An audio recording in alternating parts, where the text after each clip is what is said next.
Hello, everybody. Big Ruben here. Jose? Welcome to Men Redefining Manhood, a movement for fathers and men ready to rewrite what it means to be men. Let's redefine manhood together.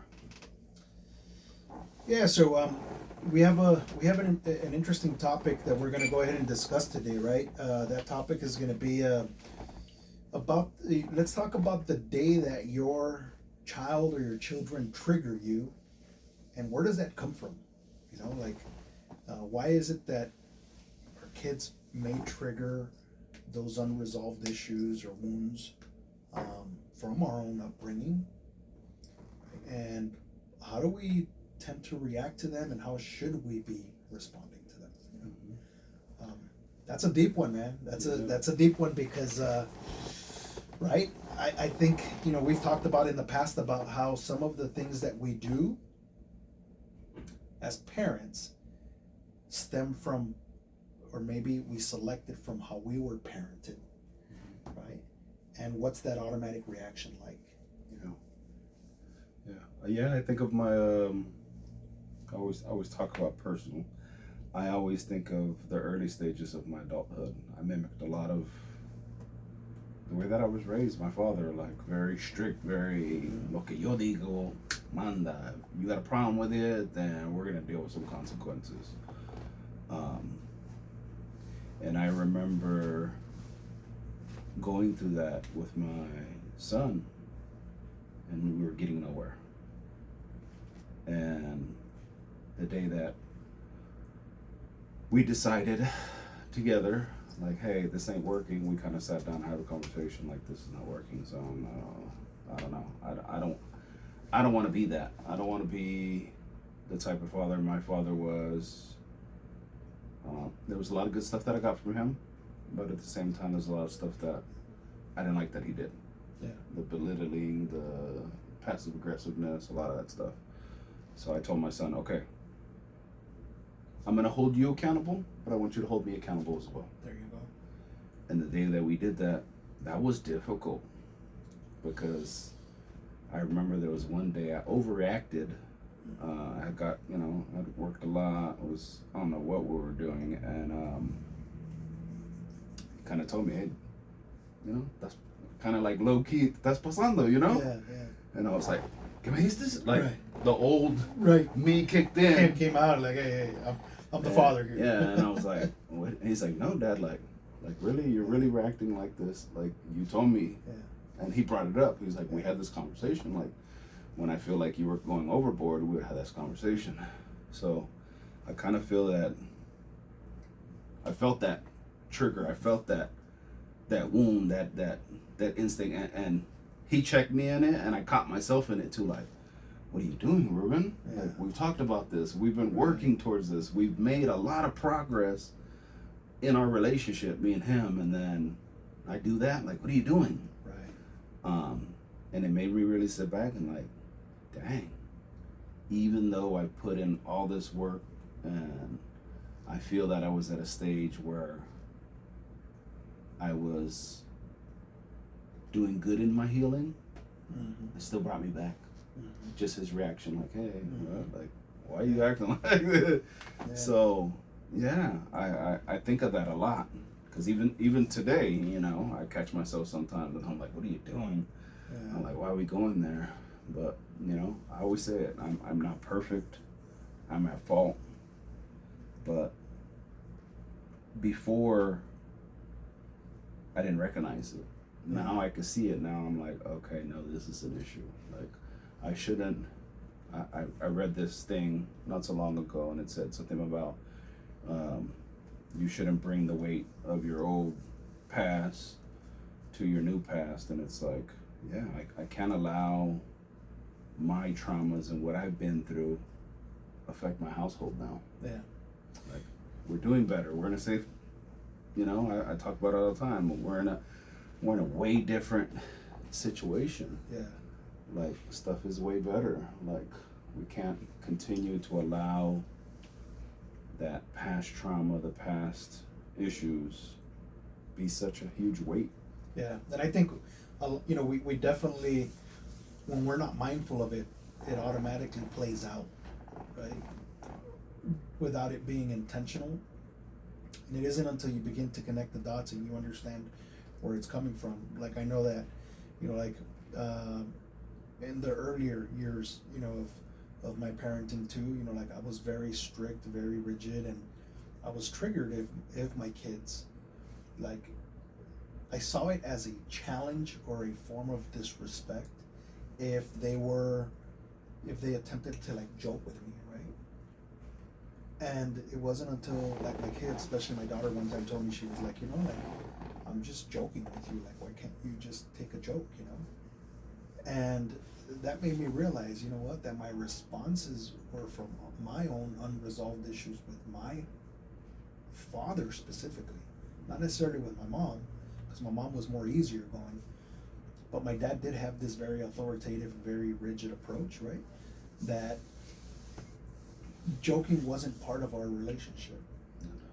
And so when I saw that, with my children, I saw it as it didn't fit in, or it shouldn't be part of our relationship, because that wasn't the way I was raised, right? Part of a relationship was supposed to be, you're my children, I'm the father, and we create that very clear separation. Mm-hmm. Clear boundary. Yeah, but with that came a very rigid relationship that in a way was pulling my kids back and not allowing them to really connect with me. So I was like, within myself, I remember apologizing to my daughter, and I even broke down and I told her, I said, what, I'm very sorry, and I'm gonna do better, and so that's been something that I've have had in mind, right? That like when my kids joke with me, like it's because they want to connect with me. They, like they want to feel safe, about being able to crack a joke or like. But a lot of it is our upbringing. Yeah, like I don't remember even joking with my father. Yeah. I don't know if I seen this thing or we talked about it where, like we don't. I think I seen a social media thing about it. That's like, it's a true tale if for parents and children's relationship. Ask your kid one day, what do you think is my favorite ice cream? Mm-hmm. What do you think I enjoy doing? And if they don't know, yeah, that's a true factor there. Yeah, like it's very telling about your relationship and so forth, right? So we have to be different. Yeah. We can't. I always talk about the older mind frame of things, where you can't do certain things. Like I don't ever even to this day remember joking with my father. Yeah. Like that's a set boundary or rule. Like you don't joke around. So it maintains that very rigid type of relationship, right? Where it's like, that's dad. Yeah, they know you're their son. But beyond that, there isn't more to the relationship beyond that, right? And that's hard, because I know that as a son, like I would have wanted to joke around with my father. I would have wanted to connect with him in that way, and for him to joke around and for us to have mutual laughs about silly things and fun things, right? Like such as how my kids do now with me, right? Like we can joke about things and nothing's taken personal anymore, right? Clearly, obviously, yes, there's still boundaries and so forth, but my kids understand what those boundaries are, and they know not to go to the extreme, to where it can create a problem, right, in the relationship. And the same as well, right? Like I don't badger my kids or no, like there's a boundary, but there's a healthy interaction and relationship, right, where we can joke, we can have fun, and we can laugh, and we can call each other out, like you mentioned, on certain things, right, and not take it personal, and actually take it as you're accepted, acknowledge it, and you're right, like I'm so sorry, like I'm wrong, I didn't see it that way, Yeah, and I think that makes the relationship grow stronger, because I talk about it a lot, like with my son Ruben, like our relationship is such in a good place. Like he overshares, like some of the stuff he tells me. I'm like, what the heck? Just like yesterday, I was telling my barber, like, Ruben had messaged me yesterday. He's like, "Hey, Dad, me and my girl, we're at In and Out and stuff like that. Is it cool if we go to the movies after here?" And I'm like, I looked at the message and I'm like, "Are you serious, Ruben, right now?" I texted him that. And he's like, "What?" So I called him and I'm like, "You're a grown man, right?" I was like, "You don't have to ask me for permission." Yeah. He's like, "Well, I respect your thoughts and your opinions, Dad. Yeah, Like, yeah. I want to see if you're okay with that." I'm like, "Yeah, but at the same time, Ruben, you're grown, right?" But that just shows the tale of our relationship. Like, we have such a good relationship, and he respects me so much that he's like, even as a grown man, he's like, "Hey, are you cool with me doing this?" But And that's you something, respect him enough too to tell him, "Hey, listen, you know what? Yeah. You're an adult now. Like, Yeah. make your decisions. Like, there's the trust there, right? Like, so that." But that's something that we've worked at for a very long time. Yeah. Very long time, because I feel you when you said the distant thing. Because, in the early stages, I was very rigid. I was very strict, very one mind way thinking, and I seen the distance happening. And I was like, how do I fix this?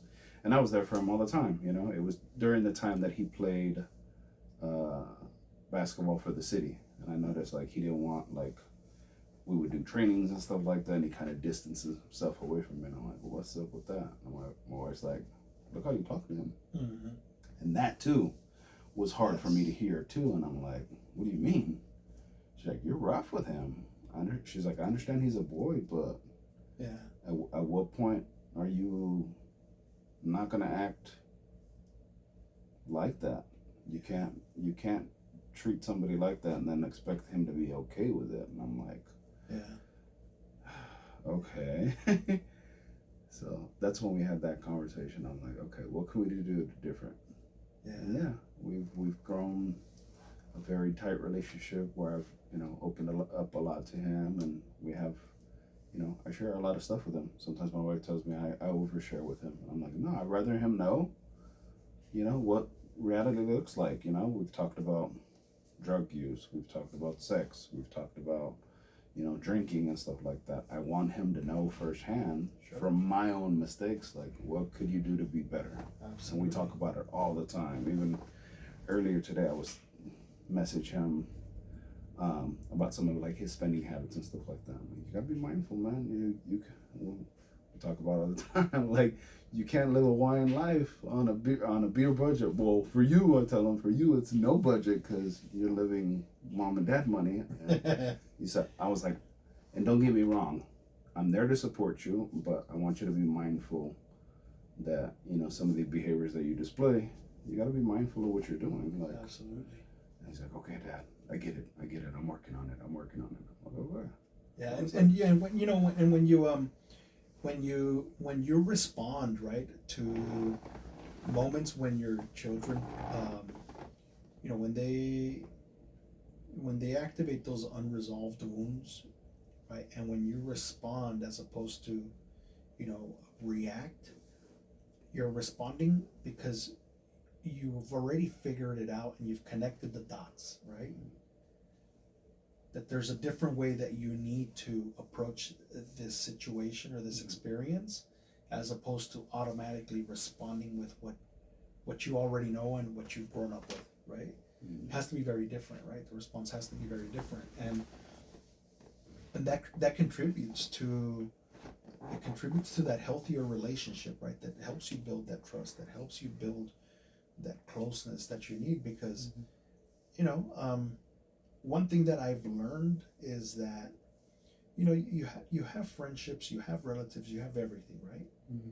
But as you continue down that path of life, right, there's one thing that's certain and one thing that till the end is gonna remain, and that's gonna be your cohesive family unit.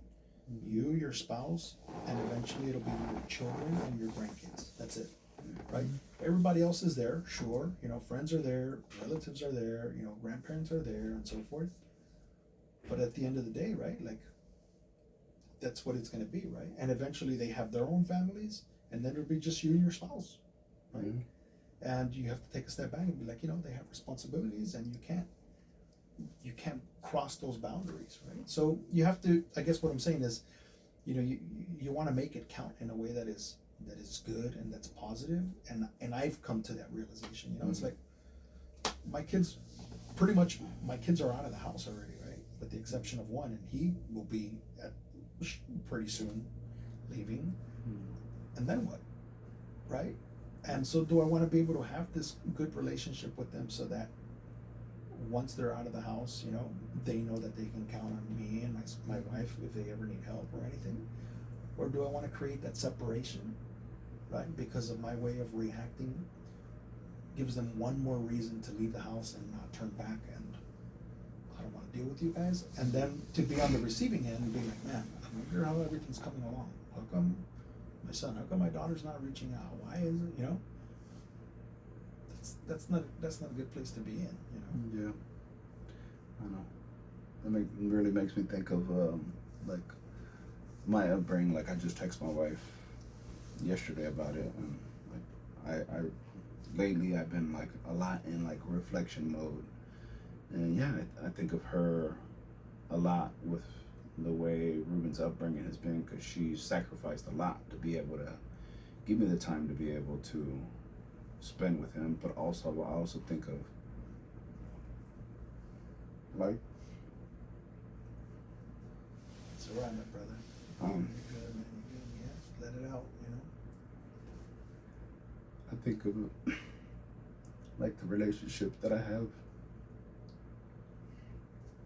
my family. Let it out, bro. Let it out. Let it out, bro. Like the relationship that I have with my family, like it's not very good. And I was texting her yesterday, and like as we get these pictures, my in-laws watch my daughter, and even Ruben recently, he's in town for the weekend, for the week because of spring break, and he was over there, and I was telling my wife, I thank God that I met her, because she's had me change a lot of my perspective in life, but also I thank her because my in-laws are they're amazing. Like my father-in-law, at the drop of a dime, like I could tell him, I popped a tire, even though I have AAA, he'll show up. He's always showed up for my family and for my kids. And it makes it very hard to see, because I think of, the unresolved wounds. I don't really have a very good relationship with my family because of those wounds, because of those issues, because of me trying to set boundaries and them not respecting that. And it's like, I don't ever want to get to that point where Ruben sees me as not being able to come to me. Right. Like my in-law, my wife can call my father-in-law or mother-in-law at any time of the day, and they would show up. I don't think I could say that about my parents. Yeah.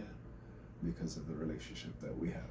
Yeah. And it makes me really think, like, dang, what do I have to be, what do I have to do, and what do I have to be and become? Because I don't want to ever deal with that. I want to be what my in-laws are to my son, his future kids. I want to be that grandparent that gets to run around with the kids and him being a good space. I look at it a lot. Like, yeah, he's an adult, but he still finds time to come and hang out with us. That's a huge tell in itself of how good our relationship has gotten. It's just like, like I said, I've been a lot in reflection mode, and I'm just. It's an amazing feeling. It is, but at the same time, it hurts too, because it's like, I have this, I tell my wife all the time, I love my father-in-law to death, man. My own father has, they know each other through the church and stuff like that. My own father told me, I don't know if he really did, but he told me that he went and personally thanked my father-in-law, like, you've been a great example as a man to my son. and I thank you for that. And yeah, he has, like, And that's courageous, right? yeah, To be able to do that, you know.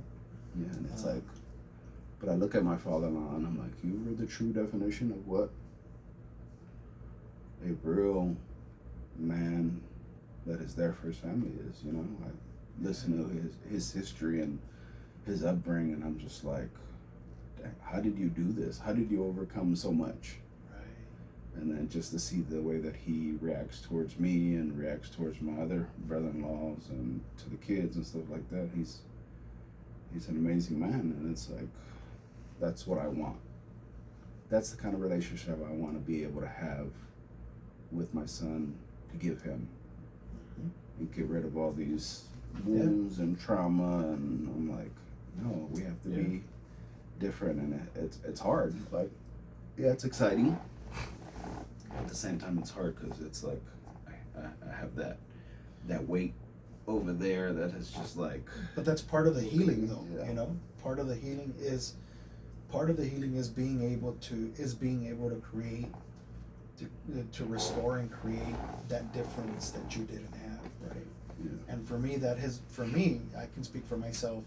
That's been healing. You're right, to know that, you know what, I've been able to create a very different experience with my kids, that I didn't have with my parents. You know, think about it.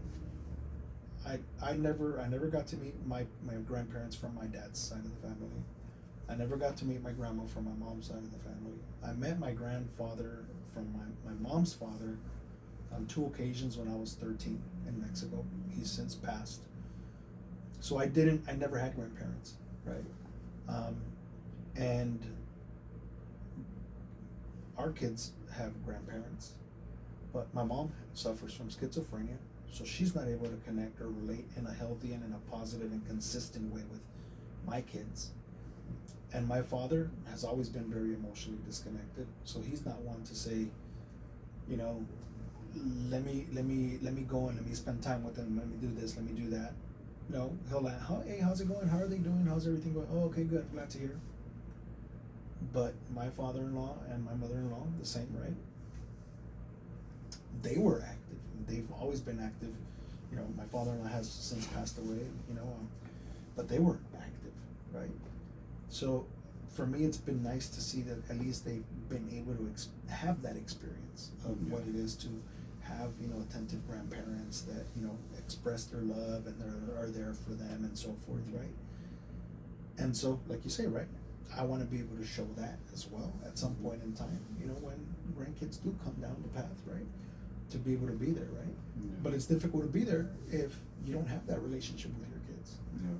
Because then, you know, are your kids going to want to have their kids around you, knowing that there's tension or that the relationship is estranged, or it doesn't happen. Yeah. You know?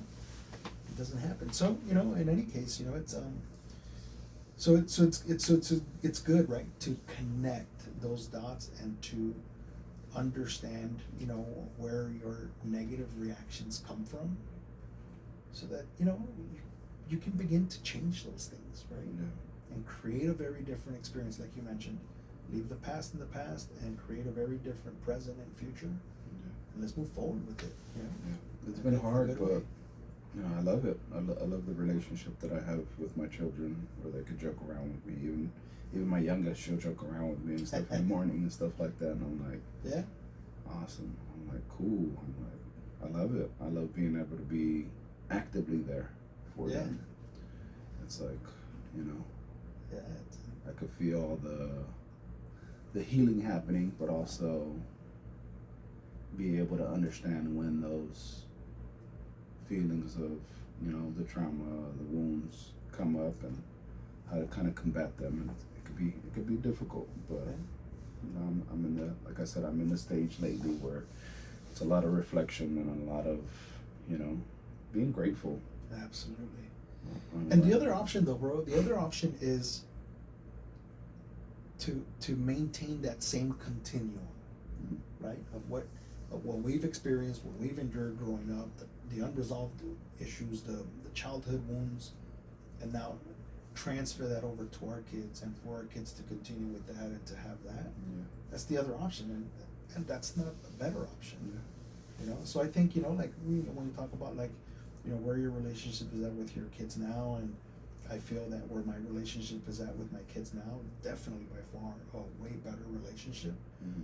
I appreciate that, you know, that it is in a better place, and that Yeah. I've been willing to make those changes and to be more open-minded about these things. And it wasn't intentional, I think, on both of our ends. It's not that we intended to be that way, it's that that's what we knew. Yeah. Right? And so we started our fatherhood experience with what we thought was right and what we knew. Mm-hmm. And it isn't that over time, right? That process has helped us understand that, hey, wait a minute, no.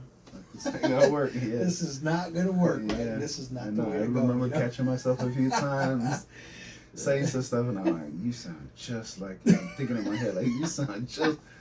What the hell are you doing?" I'm like, nah, "What are you doing?" I'm like, "Oh man," I'm like, "No, this has to change. Yeah. I can't." I was like, "I can't." I remember what it felt like. Yeah. I remember how awful it felt, and I'm like, I can't give that to my son. I got to give him better. Yeah. You have to, you know, and that's a choice that we can intentionally make. Yeah. You know, and for that, you know, I'm grateful to know that I have that within my power and control. Yeah. To say, nah, you know what, screw it. You know what? Let's go with it. Let's have a good time. You know what? Yeah. I mean, let's enjoy our experience as fathers, and you know, let's make it a positive one at that. You know, Yeah. I mean, you know, it's it's just, you know, and so it has, you know, like sometimes we'll get together and, you know, we'll have dinner and stuff, and we talk and we joke, and you know, we you know, bring up, you know, funny experiences, and you know, it's just nice, you know, to be in that space, and not be in a space where, you know, you're eating at the table, there's no talking, right? It's just quiet, and it's like, you know, and I remember, you know, that being the experience where, like, it's like you were sitting at the table, and it's like, you know, the table is to eat, not to be chit-chatting. Okay, you ate, and as I got a little older, there wasn't even opportunity to eat with the family. My parents were divorced, my dad was always busy, my mom was always at church, the food's there, and so you eat, and that's what you do, by yourself, okay, right? So, being able to bring that again, right, and like, have dinner with your kids and enjoy and just sit down and, you know, shoot the shit and, you know, laugh, and, you know, And be okay with laughing. it's all good. Yeah, absolutely. You know, absolutely. Yeah. Well, this is I mean, this is where we end. You know, another great topic. You know, hopefully this is something that, you know, our viewers, you know, and listeners find helpful, and yeah, you know, next time around we'll bring something else to the table that hopefully people can relate to. Yeah. All right. Well, thank you guys for watching. And again, if there's any questions or topics that you want to hear from us, you know, feel free to follow our IG page and, you know, send us some messages. That's it. Have a good one, everyone. All right. Take care. Take care.